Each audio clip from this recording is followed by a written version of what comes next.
Subscribe कीजिए royal teacher को education संबंधी न्यूज़ तुरंत पाने के लिए। शाला दर्पण स्टाफ विंडो पर बच्चों के आधार एवं जन आधार वेरिफिकेशन का ऑप्शन हुआ प्रारंभ। प्रत्येक कक्षा अध्यापक के लिए आवश्यक बिल्कुल न्यू टैब है।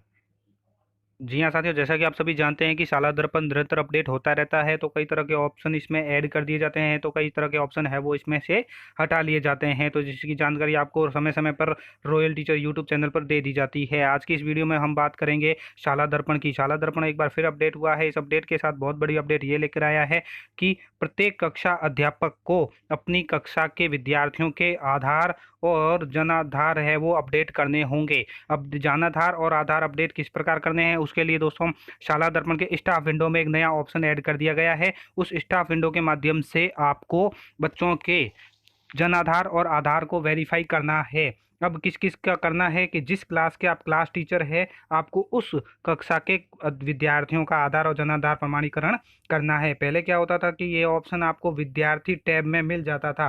शाला दर्पण जब भी हम ओपन करते थे, इस तरह का पेज हमारे सामने आ जाता था, तो यहाँ पे हमें विभिन्न तरह के जो ऊपर टैब नजर आते हैं उसमें विद्यार्थी टैब में हमें जाना होता था, और विद्यार्थी टैब के अंतर्गत ही तो इसके अंदर हमें एक विद्यार्थी का आधार, जन आधार, बैंक और संपर्क प्रमाणीकरण का ऑप्शन मिल जाता था। तो यहीं से हमें इसको वेरीफाई करना होता था। अब इस ई ऑप्शन को शाला दर्पण इंटीग्रेटेड पोर्टल के स्टाफ विंडो में प्रारंभ कर दिया गया है, जहां से कक्षा अध्यापक को ये सभी वेरीफाई करने होंगे। जन आधार ऑथेंटिफिकेशन का नया ऑप्शन डाल दिया गया है।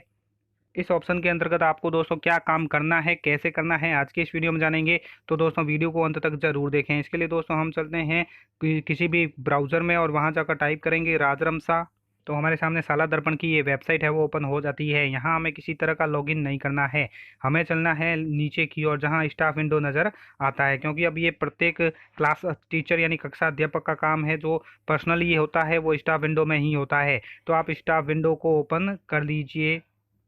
खोलने पर आपसे लॉगिन आईडी पासवर्ड पूछा जाएगा, तो जो आपकी पर्सनल लॉगिन आईडी पासवर्ड है वो डालकर आपको लॉगिन कर दीजिए। लॉगिन होने पर दोस्तों आपके सामने शाला दर्पण इंटीग्रेटेड पोर्टल का ये पोर्टल ओपन हो जाता है। इस तरह की आपके सामने स्क्रीन आ जाती है। यहाँ आपको क्या करना है, ऊपर की तरफ जो 3 लाइनें नजर आ रही है, इसके ऊपर एक बार क्लिक कर देना है। जब आप क्लिक कर देते हैं तो विभिन्न ऑप्शन आपके सामने आ जाते हैं। यहाँ आपको जाना है नीचे की तरफ। नीचे की तरफ जाएंगे तो आपको जन आधार ऑथेंटिफिकेशन का एक ऑप्शन मिल जाएगा। इसको खोलने पर यहाँ पे लिखा आएगा जन आधार ऑथेंटिफिकेशन, तो आप इसको एक बार क्लिक कर दीजिए।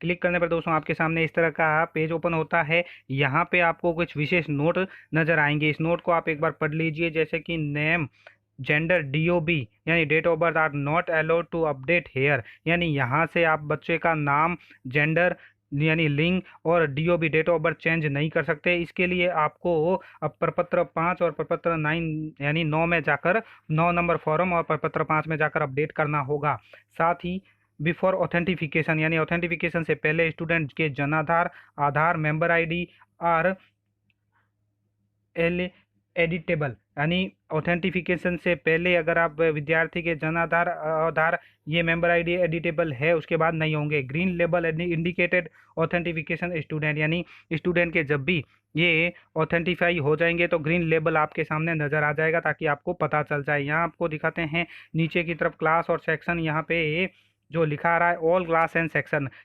As per teacher charge incharge, class incharge यानी जिस क्लास के क्लास टीचर है वो क्लासें यहाँ पे शो कर देगी। आपको क्या करना है, गेट क्लास वाइज डाटा, उसके ऊपर क्लिक कर देना है। तो जिस क्लास के क्लास टीचर है वो सारी क्लासें यहाँ पे आपको शो करेगी। और यहाँ पे देख पा रहे होंगे दोस्तों, मैंने देख लिया है, तो गेट डाटा के ऊपर क्लिक किया है, तो मैं जिस क्लास का क्लास टीचर हूँ वो सारे बच्चे यहाँ पे मेरे शो कर रहे हैं।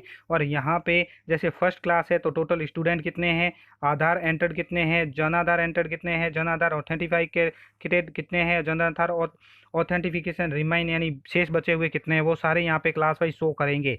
जिस क्लास के क्लास टीचर है वही यहाँ पे शो होगा। अगर आप क्लास 10th के क्लास टीचर है तो सिर्फ 10th क्लास दिखेगी। अगर आप सिर्फ 5th क्लास के क्लास टीचर है तो 5th क्लास ही दिखेगी, इस तरह 3 नहीं दिखेंगे। क्योंकि दोस्तों मैं 3 क्लास का क्लास टीचर हूँ, तो यहाँ पे तीनों क्लास मेरी शो हो रही है। जैसे क्लास 3rd की और आपको बताएं तो टोटल 8 स्टूडेंट है, 4 के जन आधार इसमें डाले हुए हैं और आधार डाले हुए हैं, जन आधार 2 के ही डाले हुए हैं, जन आधार ऑथेंटिफिकेशन 1 का किया हुआ है, और जो पीछे बचे हैं वो 7 है। तो इस तरह टोटल है स्टूडेंट हमारे स्टूडेंट 24, जिसमें 5 के जन आधार आधार एंटर्ड है, जन आधार के 2 है, एक जन आधार ऑथेंटिफिकेशन हुआ है, जन आधार से जो रिमाइनिंग है आधार से या जन आधार से वो 23 बचे हुए हैं। अब हमें क्या करना है, यहाँ पे जो क्लास ली है उसी के ऊपर एक बार क्लिक कर देना है। जिस क्लास की फीडिंग करनी है उसके ऊपर क्लिक कर देते हैं। जैसे मैं फर्स्ट क्लास के ऊपर क्लिक कर देता हूँ। जैसे ही फर्स्ट क्लास के ऊपर क्लिक करते हैं तो डाटा ऑफ स्टूडेंट यहाँ पे शो हो जाता है। तो यहाँ पे सबसे पहले आ जाएगा टोटल स्टूडेंट कितने हैं और जन आधार ऑथेंटिफाई कितने हुए हैं और टोटल रिमाइनिंग कितने हैं। यानी अभी एक भी जन आधार ऑथेंटिफाई हुआ नहीं, इसलिए 0 लिखा आ रहा है। जैसे जैसे हम कर देंगे तो यहाँ पे ये संख्या बदल जाएगी, ये यहाँ से माइनस होती जाएगी। अब यहाँ से आपको 2 इंडिकेट दिखाई दे रहे हैं। तो इस बटन के ऊपर यानी इस तरह से बटन जो आएगा आपके सामने वो तो होगा Jan Aadhaar and Aadhaar authentication के लिए। इस तरह से जो रेड कलर का बटन आएगा वो अपडेट शाला दर्पण on Jan Aadhaar portal, Jan Aadhaar portal से शाला दर्पण पर अपडेट करने के लिए रहेगा। अब यहाँ पे हम चलते हैं नीचे की ओर, तो यहाँ पे जो भी स्टूडेंट है वो सारे यहाँ पे शो कर देंगे। अब यहाँ पे देख पा रहे होंगे दोस्तों कि जो बच्चे हैं जन आधार कार्ड नंबर है जिनका या जन आधार मेंबर आईडी है, आधार नंबर है, उनके कुछ भी नहीं शो हो रहा है यहाँ पे, क्योंकि यहाँ अभी अपडेट नहीं किए हैं। सिर्फ एक बच्चे का आधार किया हुआ है इसलिए यहाँ पे शो हो रहा है। स्टूडेंट बैंक इंफॉर्मेशन यहाँ पे बाद में शो की जाएगी जब भी हम इसको ऑथेंटिफाई करेंगे। तो सबसे पहले जिस बच्चे का हमें करना है उसके यहाँ पे उसको क्लिक करना होगा। ऑथेंटिफिकेशन जन आधार यहाँ से क्लिक करना है। अगर हमें जन आधार पोर्टल से करना है तो यहाँ से हम क्लिक कर सकते हैं रेड कलर से। रेड कलर के ऊपर क्लिक करके हम इसको जन आधार पोर्टल के द्वारा अपडेट कर सकते हैं। तो हमें अगर हमारे पास आधार जन आधार है तो डायरेक्ट यहीं से भी हम कर सकते हैं। तो इसके ऊपर आप एक बार क्लिक कर दीजिए। तो शाला दर्पण पर प्रपत्र 5 में जैसी बच्चे की डिटेल है वो सारी यहाँ पे आपको शो करेगी, जैसे क्लास, सेक्शन, नेम, मेल या जन आधार। अब यहाँ पे देखिए डीओबी मेल सब शो हो गया है। अब आपको यहाँ पे आधार नंबर डालना है या जन आधार नंबर डालना है, जन आधार की मेंबर आईडी डालनी है और नीचे ऑथेंटिफिकेशन आधार, ऑथेंटिफिकेशन जन आधार और आधार दोनों का ऑप्शन आ रहा है। तो एक एक बार दोनों को ही अपडेट कर देना है।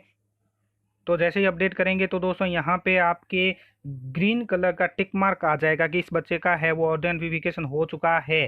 जो बच्चे की पूरी लाइन ग्रीन कलर की हो जाएगी और जिसका नहीं होगा वो ब्लैक कलर की रहेगी। और ये ऑप्शन अगर हो चुका है तो हट जाएगा, सिर्फ जिसके नहीं हुआ है वो रह जाएगा।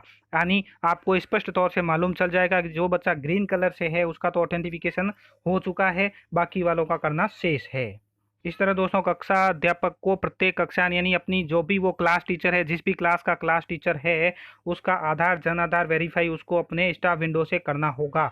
जैसी प्रोसेस मैंने आपको दिखाई है उसी को फॉलो करना होगा, आपको जन आधार वेरीफाई आपके हो जाएंगे। धन्यवाद साथियों, उम्मीद है ये वीडियो आपको पसंद आई होगी। वीडियो पसंद आए तो ज़रूर लाइक, शेयर और सब्सक्राइब कीजिए। पास में आने वाले घंटी के बटन को ज़रूर दबाएँ एजुकेशन संबंधी न्यूज़ तुरंत पाने के लिए।